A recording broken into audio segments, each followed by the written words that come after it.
Rohana, kau tidak bosan membaca buku terus dari pagi sampai siang? Tidak, Siti. Justru setiap halaman membuatku ingin lebih tahu banyak hal. Tapi aku tidak mengerti untuk apa semua itu. Kita ini perempuan. Justru karena kita perempuan, kita harus tahu banyak hal. Itu kan si Rana. Masih saja dengan bukunya itu.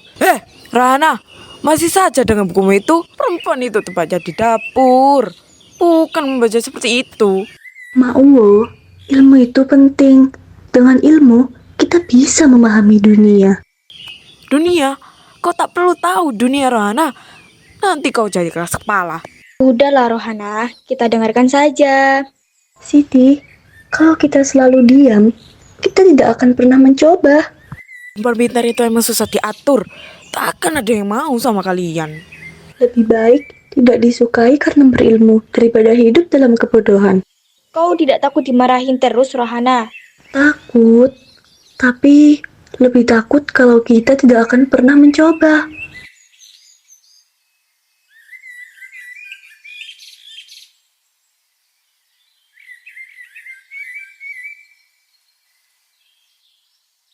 Hei Rohana, ku dengar kau mengajari anak-anak perempuan baca tulis ya? Hentikan, perempuan itu lemah. Buat apa belajar? Kami tak lemah. Kami hanya tak diberi kesempatan. Jika perempuan cerdas, rumah tangga akan kokoh, bangsa akan maju. Jangan takut dengan perempuan pintar. Takutlah jika perempuan bodoh. Omong kosong itu. Nyatanya perempuan itu tidak pantas untuk belajar. Sudahlah, percuma saja kau berbicara sama Rohana. Dia memang keras kepala. Sudahlah, mending kita pergi saja. Dasar memang perempuan aneh. Gak jelas. Kau bilang aneh, kau bilang apa? Aku tak peduli. Rohana, kamu berani sekali. Siti, kalau bukan kita, siapa lagi? Aku akan dirikan sekolah. Aku akan buktikan bahwa perempuan juga bisa membaca, menulis, dan mandiri. Ya udahlah, terserah kamu.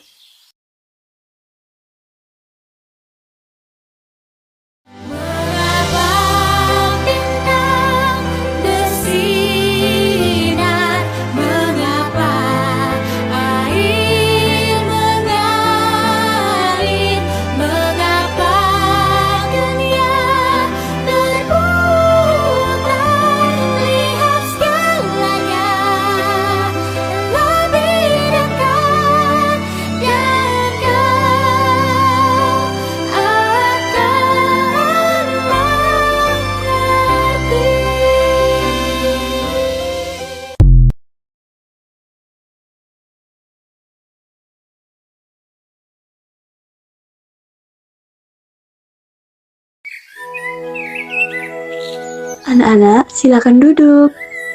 Baik, pelajaran kita kali ini membaca ya. Baik, Bu. Baik, ini huruf A. Apa? A. Ini M. M. A. A. I. I. S. S. E. E. T. T. I. I. A. A. Dibaca Amai Setia. Dibaca apa? Amai setia. Ya, benar sekali. Sekolah ini, kerajinan Amai Setia, adalah bukti kalian para perempuan Minang berhak mendapatkan pendidikan. Ya benar, kami berhak mendapatkan pendidikan. Kami semua ingin belajar.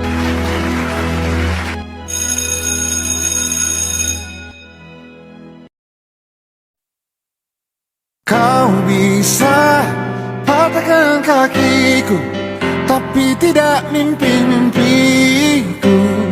Kau bisa lumpuhkan tanganku, tapi tidak mimpi-mimpiku. Kau bisa merebut senyumku, tapi sungguh tak akan lama. Kau bisa merobek hatiku, tapi aku tahu obatnya. Manusia-manusia kuat, itu kita. Jiwa-jiwa yang kuat, itu kita. Manusia-manusia kuat, itu kita. Jiwa-jiwa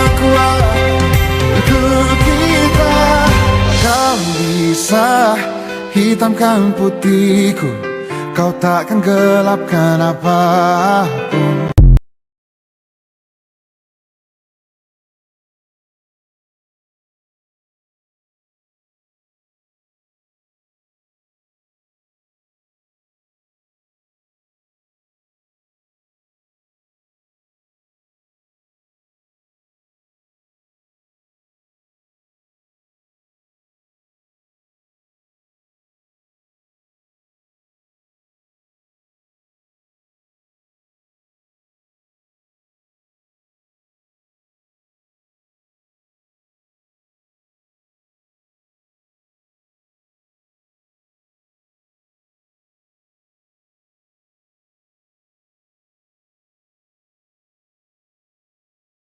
Kilau bersinar emas suasa di jari manis elok letaknya.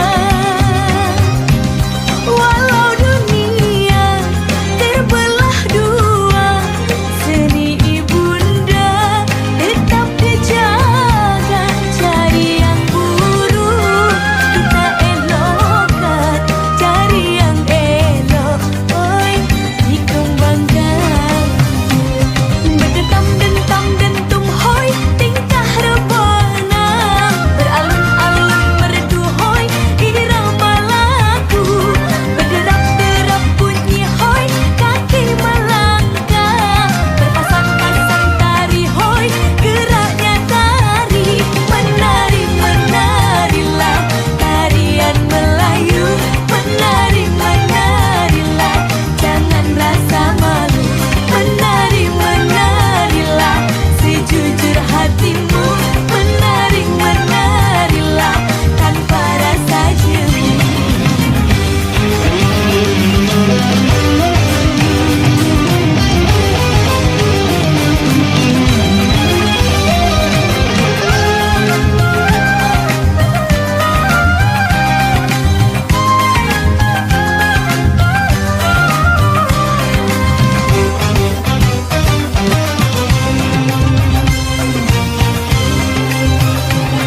Berdetam dentam dentum hoi tingkah rebana, beralun-alun merdu hoi irama lagu, berderap derap bunyi hoi kaki melangkah, berpasang-pasang tari hoi geraknya tari. Menari menarilah tarian Melayu, menari menarilah jangan rasa malu. Menari menarilah sejujur hatimu, menari menarilah tanpa rasa jemu. Tingkah rebana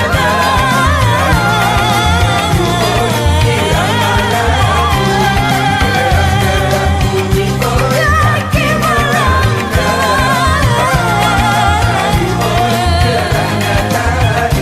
Menari menarilah tarian Melayu, menari menarilah jangan rasa malu. Menari menarilah sejujur hatimu, menari menarilah tanpa rasa jemu.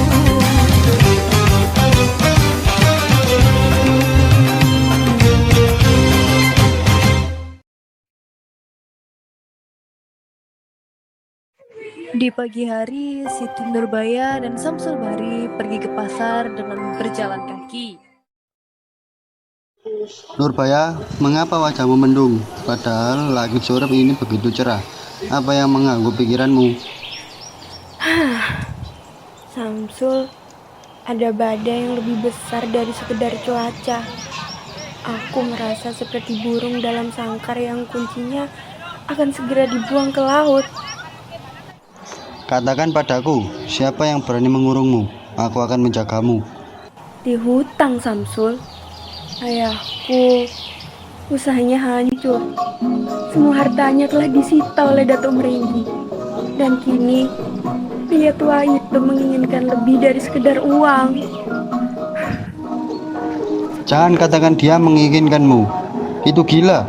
Dia seumuran dengan ayahmu.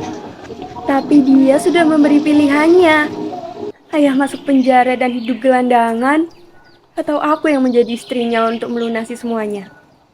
Apa yang harus aku pilih? Cintaku padamu atau nyawa kedua orang tuaku? Kita akan mencari jalan keluar. Aku akan bekerja lebih keras di Jakarta. Aku akan... Tapi waktu kita sudah habis. Besok adalah batas akhirnya. Di rumah yang sepi, Ibu Siti Nurbaya mengeluh tentang hutang perjodohan tersebut. Aku tidak ada uang, tidak ada cara lain. Nurbaya masih sangat muda untuk dinikahinya. Ibu, ayah, jangan menyalahkan diri sendiri. Aku sudah memutuskannya. Aku akan menerima pinangan Datuk Meringgi. Maafkan ibu, harusnya ibu yang melindungimu, bukan kamu yang menjadi tameng ibu. Jangan lakukan ini karena terpaksa, nak. Ini bukan paksaan, Bu. Ini adalah bakti. Jika setetes air mataku bisa menghapus beban ayah dan ibu, maka aku ikhlas melakukannya. Datuk Meringgi masuk tanpa mengetuk pintu, membawa beberapa pengawal dan surat hutang. Hahaha, harum sekali aroma kesetiaan di rumah ini. Jadi, bagaimana Baginda Sulaiman? Apakah kau sudah siap pindah ke sel yang dingin atau kau punya pembayaran lain? Tolong, Datuk, beri aku waktu sedikit lagi. Aku akan menyicilnya. Diam kau perempuan tua. Aku tidak butuh cicilan koin yang tak seberapa. Aku ingin jawaban dari mutiara cantikmu ini. Lakukan sesuai kesepakatannya. Bakar semua surat hutang ayahku. Bebaskan dia dari segala tuntutanmu. Dan aku akan menjadi milikmu. Pilihan yang cerdas, Bu. Kau beruntung punya anak yang tahu diri. Mulai besok, kau tidak lagi memanggilku musuh, tapi menantu. Hahaha. Beberapa waktu kemudian, Siti Nurbaya duduk di depan rumah Datuk dengan wajah pucat. Ada gelas di sampingnya yang sudah kosong. Samsul Bahri muncul secara sembunyi-sembunyi dari sampingnya. Nurbaya, ayo pergi dari sini. Aku sudah menyiapkan semuanya. Samsul, kau kembali. Tapi sudah terlambat. Semuanya sudah terasa dingin. Apa maksudmu? Apa yang dia lakukan padamu? Dunia ini terlalu kejam untuk cinta kita, Samsul. Datuk tidak pernah mendapatkan hatiku. Maka dia memutuskan untuk mengakhiri nafasku dengan racun ini. Nurbaya, bertahanlah. Nurbaya, bangun nak, ibu di sini. Oh Tuhan, apa yang terjadi pada putriku? Ibu, sampaikan pada ayah, hutang kita sudah lunas. Samsul, di kehidupan selanjutnya, jemputlah aku lebih awal. Cinta kita benar-benar tak sampai dermaga. Pentingnya integritas agar tidak terjebak dalam jeratan hutang yang merusak keluarga.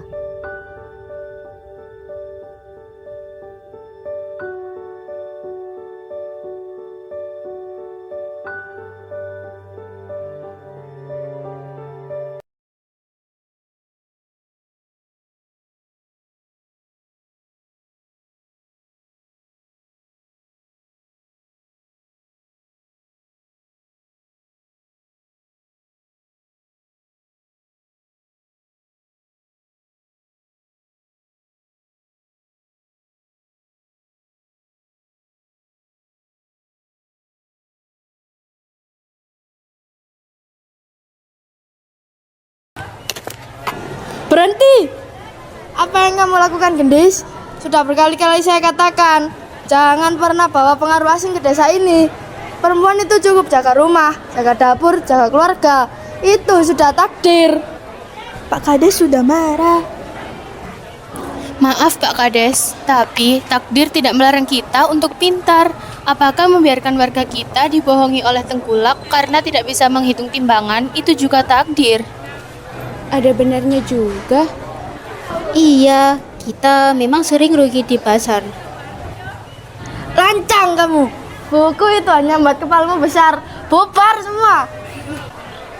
Mbak, aku mau belajar lagi. Satu persatu warga pergi meninggalkan Gendis yang berdiri sendirian di tengah pasar.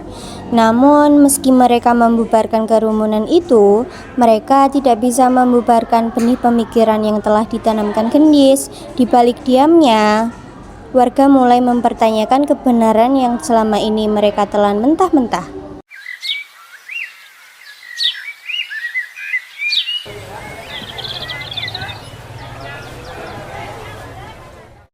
Angin perubahan seringkali datang lewat sebuah ujian.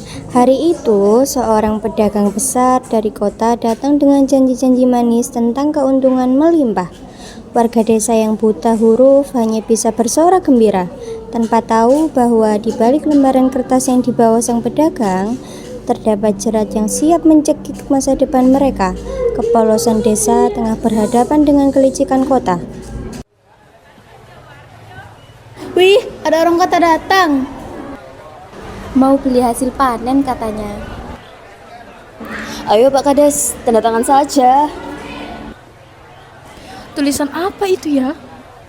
Kita percaya saja sama Pak Kades. Tapi sepertinya ini tidak cukup untuk modal musim depan. Tunggu, jangan ditandatangani Pak. Gendis, mau cari masalah lagi kamu? Dengarkan warga, di pasal ketiga tertulis bahwa seluruh hasil panen desa ini akan dihargai setengah dari harga pasar selama 5 tahun ke depan sebagai jaminan alat pertanian yang mereka berikan. Apa? Kita yang rugi? Berarti ini penipuan dong. Itu kamu tahu apa anak kecil? Dia tahu cara membaca dan kami juga tahu cara menghitung. Jangan mau ditipu. Usir saja dia. Pergi kamu dari desa ini. Jangan pernah kembali. Pedagang kota itu lari terbirit-birit meninggalkan desa. Keheningan sesaat menyelimuti pasar. Mata warga yang tadinya penuh kecurigaan pada Gendis kini berubah menjadi tatapan penuh syukur dan penyesalan. Hari itu, kekuatan huruf telah membuktikan bahwa pengetahuan bukan sekedar kesombongan, melainkan perisai bagi mereka yang lemah. Matahari yang terbenam menandai berakhirnya masa kegelapan di desa itu. Dinding tradisi yang kaku akhirnya runtuh oleh pembuktian nyata. Balai desa yang biasanya hanya digunakan untuk rapat-rapat para lelaki, kini terbuka lebar bagi siapa saja yang ingin belajar. Perjuangan Gendis yang dimulai dari sebuah gubuk gelap, kini telah sampai di titik di mana ilmu pengetahuan menjadi nafas baru bagi setiap warga. Ternyata membaca itu penting. Aku juga mau belajar. Gendis, saya minta maaf ya. Kalau begitu, jangan ada lagi belajar sembunyi-sembunyi. Aku mau belajar tiap hari. Lentera itu tidak perlu lagi disembunyikan. Cahaya ilmu tidak lagi mendekam dalam persembunyian gubuk tua. Ia telah keluar, menyinari setiap sudut desa, menerangi pikiran-pikiran yang selama ini terbelenggu.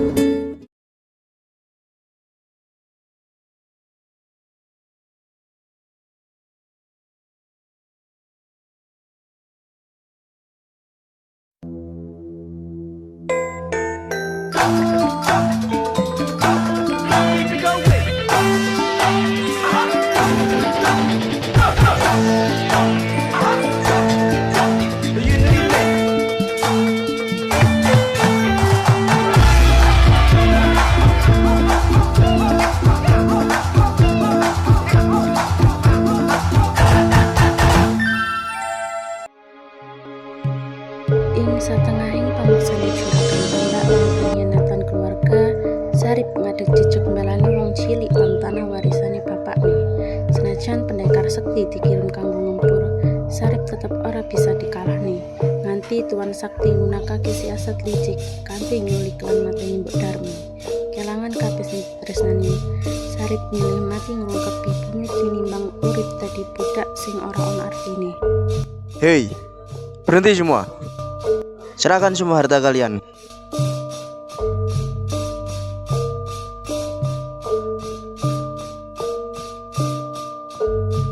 Hei, serangno kabeh dhewe warga sing ora rampok kuwi.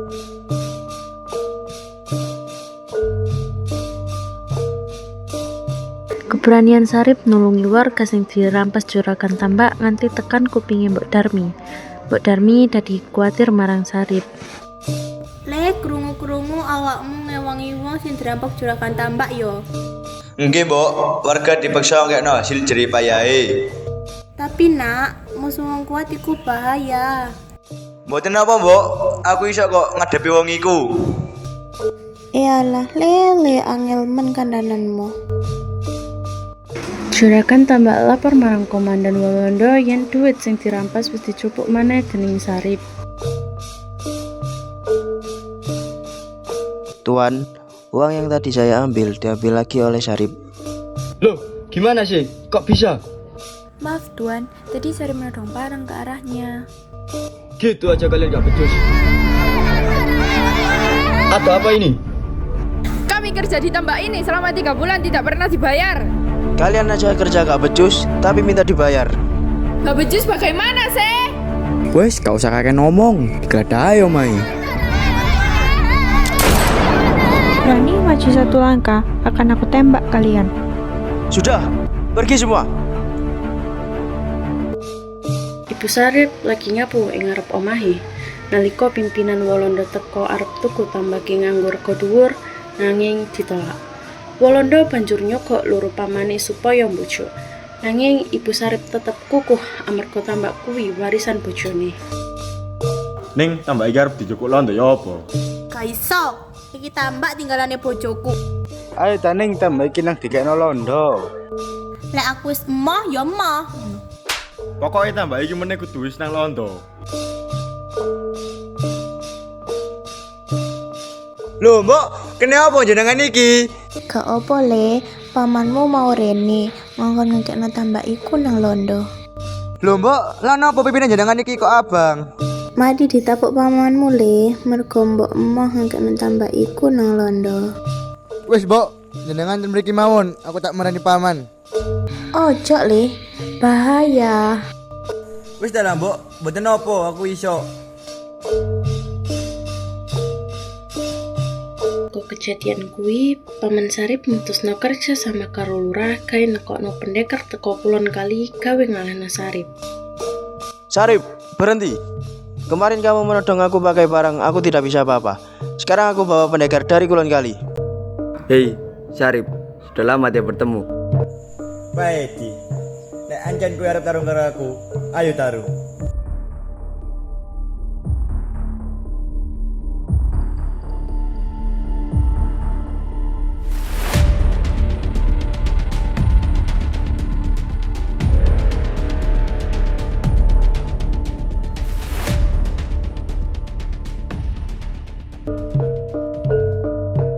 Tuan, gimana ini? Pendekar dari Kulon Kali sudah dikalahkan oleh Sarip. Wah, gimana ya? Kok Sarip sekarang semakin kuat? Kita bisa melawan Sarip dengan menculik ibunya. Wah, ide yang bagus. Prajurit, cepat culik Ibu Sarip.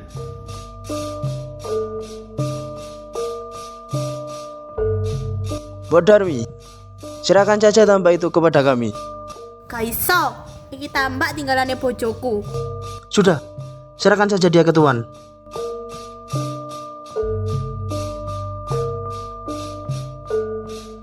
Rip, ibumu Rip, diculik londo.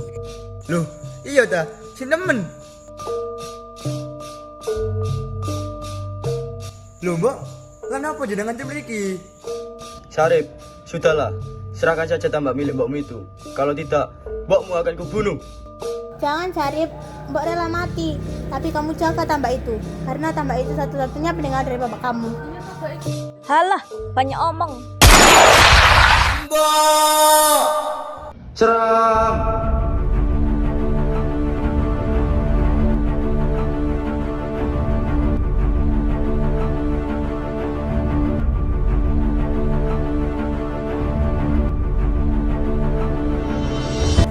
Mbok, luwih becik aku mati mergo urip iki ra ono artine.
Hai wanita, kenapa engkau menangis?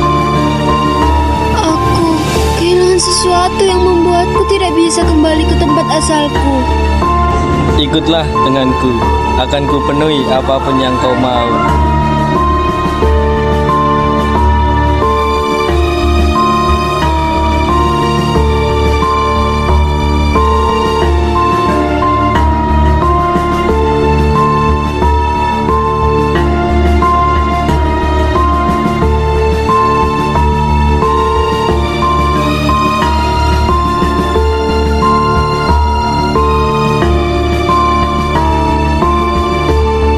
Baiklah, aku akan ikut denganmu, asal kau penuhi kebutuhanku.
Temanku, di mana sebenarnya selendangku itu?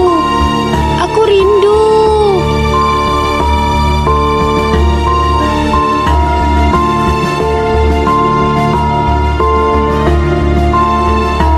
Aku rindu.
akan mempermalukannya. Apa yang akan Tuan Putri lakukan? Prajurit, kirimkan surat ini kepada Purbasari di hutan. Laksanakan. Purbasari pun berjalan di hutan. Pada saat berjalan, ia bertemu dengan lutung yang bisa berbicara. Lalu Purbasari menerima surat dari kerajaan dan lutung meminta Purbasari untuk ikut ke istana. Purbasari pun berjalan ke istana bersama lutung.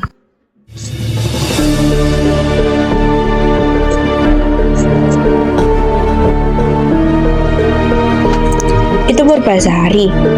Dia kembali ke istana. Aku kembali, bukan sebagai orang yang kalah, tapi sebagai seseorang yang siap menghadapi kebenaran. Dan aku akan selalu di sisimu. Akhirnya kau datang juga. Aku datang untuk memenuhi panggilanmu. Dengan kondisi seperti itu, kau masih berani muncul di sini. Baik, kita mulai sekarang. Wah, tampan sekali. Lihatlah, inilah pasanganku. Dan itu pasanganmu. Hanya seekor lutung, mana mungkin menang. Aku tidak melihatnya dari rupa, tetapi aku melihatnya dari hati. Baik, sayembara ini akan segera dimulai. Sudah jelas siapa pemenangnya. Apapun yang terjadi, terima kasih sudah menemaniku. Sekarang waktunya kebenaran terlihat. Hah? Apa yang terjadi?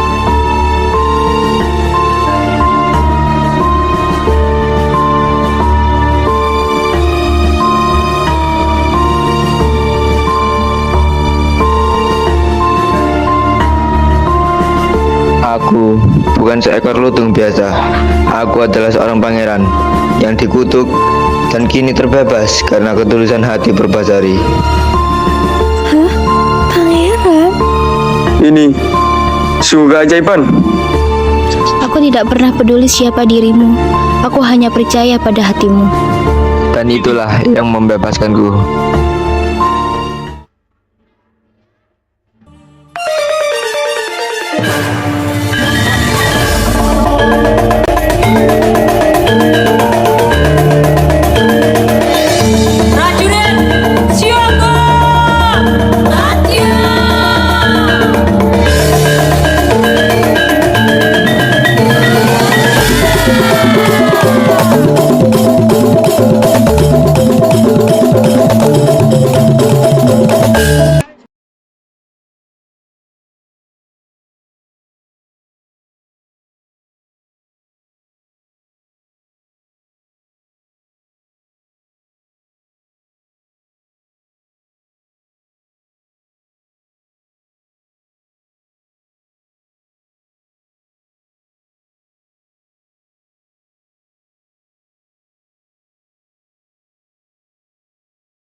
Rahayu yang mulia aku, ada urusan apa gerangan kemari?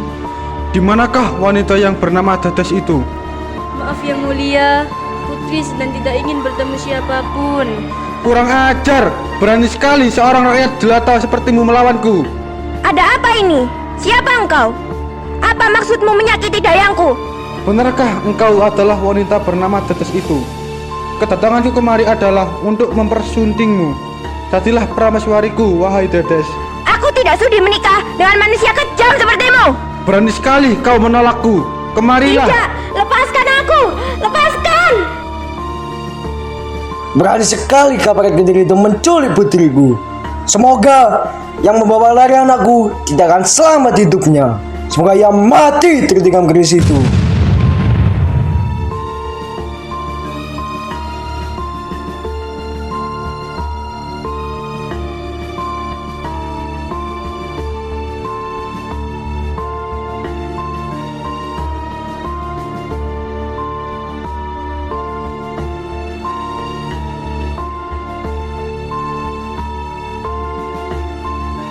Arok, kemarilah. Ada gerangan apa yang mulia mencari hamba? Aku perintahkan kau untuk mengawal sang prameswari. Baik, yang mulia.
Salam, Empu.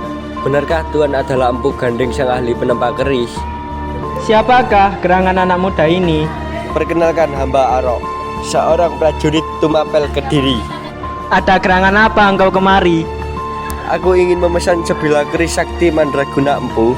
Berkenankah Empu membuatkannya? Akan aku buatkan, tetapi keris itu akan siap dalam waktu 1 tahun. Tidak bisakah dalam waktu 5 bulan keris itu siap? Tidak bisa, karena keris itu adalah keris sakti. Baiklah kalau begitu.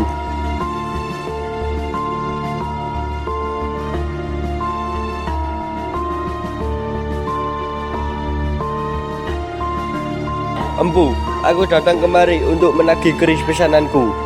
Apa maksudmu? Keris ini belum siap. Aku tak bisa menunggu lebih lama lagi. Beraninya kau! Rahayu Ibunda, maaf telah mengganggu waktunya. Saya ingin bertanya sesuatu. Baiklah, ada apa putraku? Ibunda, mengapa Ayahanda tidak mewariskan tahtanya padaku? Aku selalu merasa perlakuan Ayahanda tidak adil kepadaku. Selama ini aku terus memikirkannya. Sebenarnya aku ini sebagai apa balasan baginya? atas kecurangan yang telah kau perbuat, keris itu akan meminta 7 tumbal engkau nyawa. adalah putra Camkan dari itu. seorang aku yang telah berhasil digulingkan oleh Ken Arok. Benarkah itu Ibunda? Aku benar-benar bukanlah anaknya, dan ayahku telah dibunuh olehnya. Benar, Nak. Maafkan ibu. Ibu tidak punya pilihan lain. Ternyata selama ini aku tak ditipu dan tak berdaya. Aku akan menuntut balas atas kematian ayahku.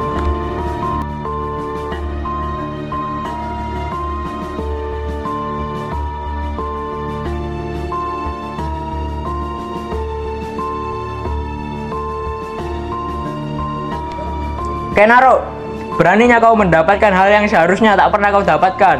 Kau akan mati di tanganku. Serah!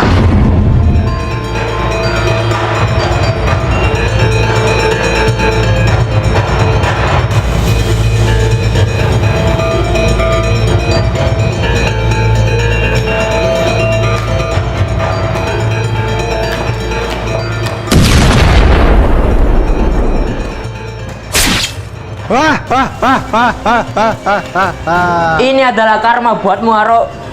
Ayah, lihatlah aku sudah membalaskan dendammu.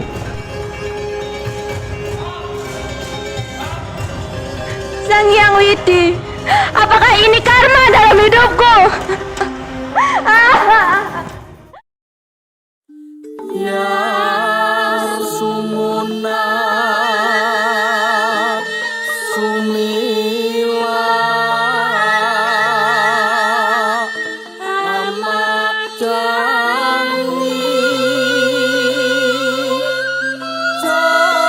Cakrawala Aprapindo Markata Mancara Risang Bagas Kara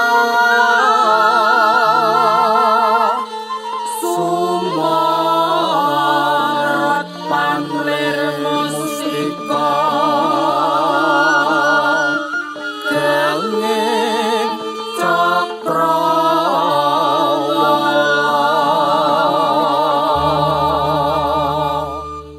Bagas Kara Sumarateng